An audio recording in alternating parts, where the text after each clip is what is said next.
Assalamualaikum warahmatullahi wabarakatuh.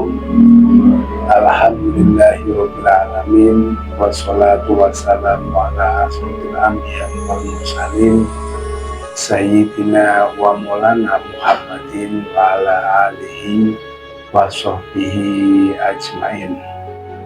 Salam rahayu, salam sejahtera untuk kita semuanya. Salam, Om Swastiastu, Namo Buddhaya, salam kebajikan, Wedang Jian. Bersama saya Mbak Roto dengan mengulas kembali urang-urang ilmiah tinggi tentang metodologi, metafisika, tasawuf eksakta ilmiah. Di dalam belajar mengenal akan Tuhan itu tentunya ada beberapa hal yang perlu kita perhatikan. Yang pertama yaitu mesti kita pasang nalar logika tinggi-tinggi. Karena Tuhan itu maha mutlak, maka teorinya pun mutlak. Sedangkan pada diri manusia itu telah dipenuhi dengan segala subjektivitas, interpretasi, literasi pengetahuan yang ini bisa menghalangi jalannya nalar logika akal manusia. Nah, kemudian yang kedua, setelah di dalam menerima teori narasi ilmiah yang mutlak ini, tentunya mesti kita berpraktek, yaitu masuk metodologis. Ini adalah fase mulai berpraktek, yang di dalam praktek ini diawali dengan pertama itu penanaman iman kitab, yaitu baiat atau inisiasi atau baptis. Nah, ini adalah penanaman iman kitab, yaitu penanaman unsur mutlak, yaitu nur yang turun daripada sisi Allah Ta'ala, yang ini ada di Asy-Syura 52. Ini sebagai kriteria sebagai orang yang beriman, dan ini adalah unsur mutlak untuk melewati dimensi alam akhirat. Karena masuk ke alam akhirat itu wajib beserta dengan kekuatan yang turun daripada sisi Tuhan. Sebagaimana Nabi di dalam melewati alam-alam akhirat itu memakai kendaraan yang disebut dengan Al-Buraq. Ternyata Al-Buraq ini adalah nur yang ditanamkan pada diri setiap umat manusia, yaitu nur Asy-Syura 52 atau nur yang di Ar-Rahman 33. Nah, setelah memasuki metodologis, pasti outputnya itu pun mutlak, yaitu ma'rifat, mengenalkan Tuhan. Jadi mengenal akan Tuhan itu tidak serta-merta hanya dihasilkan dari interpretasi, literasi pengetahuan akal jasmania. Tidak. Karena yang diperlukan adalah nalar logika yang sangat tinggi. Jadi pelan-pelan kita mesti memakai nalar logika. Jangan teorinya itu disesuaikan dengan pemahaman yang telah ada pada diri kita, tetapi singkirkan terlebih dahulu. Yang kita perkuat adalah nalar logika. Karena ma'rifat itu jalannya ada melalui sistem. Karena Tuhan itu maha mutlak, makanya turun ke alam dunia mesti memakai seorang utusan, yaitu seorang manusia pembawa nurnya. Itu adalah sistem. Maka di dalam mengenal Tuhan itu mesti melewati sebuah sistem. Sistem ini melalui teknik, jalan, dan cara yang disertai dengan rukun dan syaratnya. Jadi sangat berbeda mengenal Tuhan itu melalui sistem dengan mengenal Tuhan melalui literasi, interpretasi. Itu filsafat. Filsafat itu sangat kental sekali dengan akal panca indera.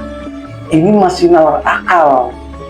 Jadi sehat-sehatnya akal itu pun sudah terpakai karena masih ada di badan jasmani panca indera, karena masih di alam dunia.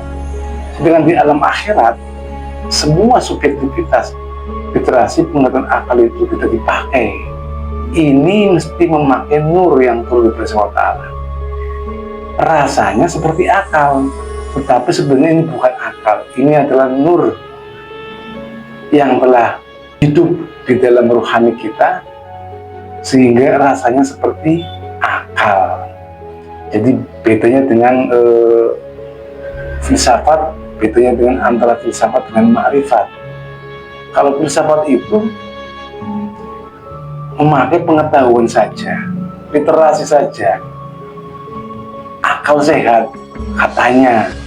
Padahal dalam bertuhan, mengenal Tuhan itu bukan menggunakan akal sehat, tetapi nalar logika. Nah, Tuhan itu ada di ujung air tertinggi, artinya dia tidak ada di alam dunia. Nah, untuk memasuki alam akhirat tentu melalui sebuah metodologi jalan dan cara, yang itu ada rukun dan syarat. Nah, sedangkan memasuki alam akhirat tentunya alam dunia ini mestinya terlampaui, terlewati. Makanya segala pengetahuan literasi yang ada di alam dunia itu pasti kita kesampingan terlebih dahulu. Jadi jangan terjebak di interpretasi pengetahuan akal panca indera jasmania. Sebagaimana yang ada disampaikan seorang tokoh filsafat mengatakan Tuhan itu tidak tahu. Itulah mengapa kita berdoa. Karena Tuhan itu tidak tahu, jadi kita berdoa. Ini konteksnya tidak seperti itu. Bahkan menuju Tuhan itu tidak ada kepentingan, tidak ada keinginan, tidak ada harapan, apalagi meminta berdoa karena dia tidak tahu. Salah ini. Tuhan ada itu ketika kita tiada. La ilaha, barulah ada illallah. Hilangkan dulu semua subjektivitas kita, interpretasi kita, literasi kita, pengetahuan kita, baru dia hadir. Nah, sedangkan bagaimana dia mau hadir, kita saja tidak terizinkan bisa mengenal akan Tuhan. Nah, berdoa itu adalah meminta keinginan, itu pastinya bertolak belakang dengan mutlak. Mutlak itu tidak ada kepentingan.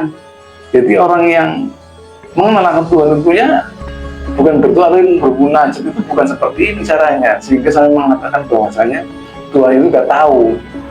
Tuhan itu maha tahu, bukan tahu tapi maha tahu. Apalagi mengatakan Tuhan tidak tahu, ini artinya ternyata filsafat itu pun hanya sampai di sini saja, nggak bisa menunjukkan di mana kan Tuhan berada, di mana kau wujud Tuhan di alam dunia, di mana kan Tuhan yang perlu kita saksikan. Artinya hanya sekedar interpretasi saja. Nah, itulah pentingnya mengenalkan Tuhan melalui sisi rohaninya. Jadi Tuhan itu mutlak. Maka yang perlu bersusi dulu adalah semuanya mutlak. Teorinya mutlak, jalan dan caranya pun mutlak. Yang di dalamnya itu pasti ada wasilah, dan pasti ada rasul di zamannya masing-masing yang memberikan al-qadim. Kemudian juga pastinya seorang utusan atau pembawa wasilah ini akan menyampaikan jalan dan caranya. Yang ini jalannya jalan sirotol mustaqim, jalannya jalan kodim. Ini bukan jalan alam dunia yang dipelajari dengan akal panca indera seperti filsafat. Jadi mohon maaf, tidak semuanya filsafat itu sama. Tetapi jika ada yang mengatakan filsafat itu Tuhan itu tidak tahu, karena itu kita berdoa, itu sangat tidak mengenalkan Tuhan. Artinya terlihat sekali bahwa seorang yang mengatakan seperti ini tidaklah mengenalkan Tuhannya. Karena Tuhan itu tidak ada di dalam kepentingan. Dia ada di maha mutlak, maha rahasia, undefinisi, undeskripsi, unlimited infinity, laisa kamitslihi syai'un. Dan menuju Tuhan itu mesti dibersihkan seluruh subjektivitas, interpretasi, literasi, pengetahuan, ataupun harapan dan cita-cita di dalam bermunajat kepada Tuhan. Jadi Untuk mengenal Tuhan saja mesti melalui pembersihan terlebih dahulu. Apalagi berdoa yang dipenuhi dengan kepentingan, itu apalagi nggak akan ada Tuhan. Tuhan itu tidak ada dalam sebuah kepentingan. Dia hadir ketika kita nol akan subjektivitas kepentingan hawa nafsu pada diri kita. Jadi bedakan antara makrifat mengenal Tuhan dengan filsafat yang hanya berpondasi literasi, interpretasi pengetahuan. Ini berbeda.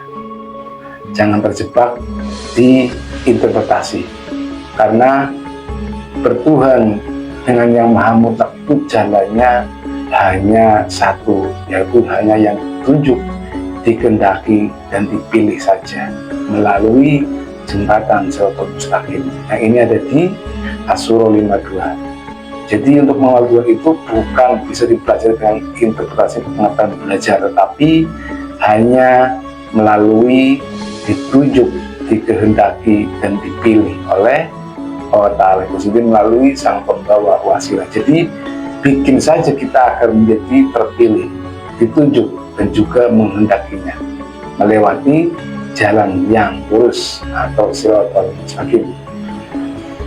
Demikian yang kami membuat hari ini. Mudah-mudahan kita semua itu nggak mudah terpengaruh dengan kalimat kata-kata oleh seorang tokoh yang kelihatannya sangat luar biasa supernya, tetapi ternyata berbalik tolak belakang dengan ilmu mengenal akan Allah Ta'ala. Demikian, ini tentang praktek Ibtul Qadim Tarekat Naqsabandiyah Khairuddin Nusantara.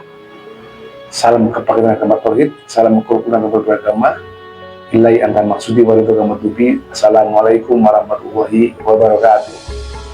Tahu betul, tapi Tuhan nggak tahu apa yang saya inginkan. Karena itu kita berdoa. Kalau Tuhan tahu, kita nggak perlu berdoa kan? Berdoa kan artinya minta. Kenapa? Ya karena Tuhan nggak tahu, kita mesti minta.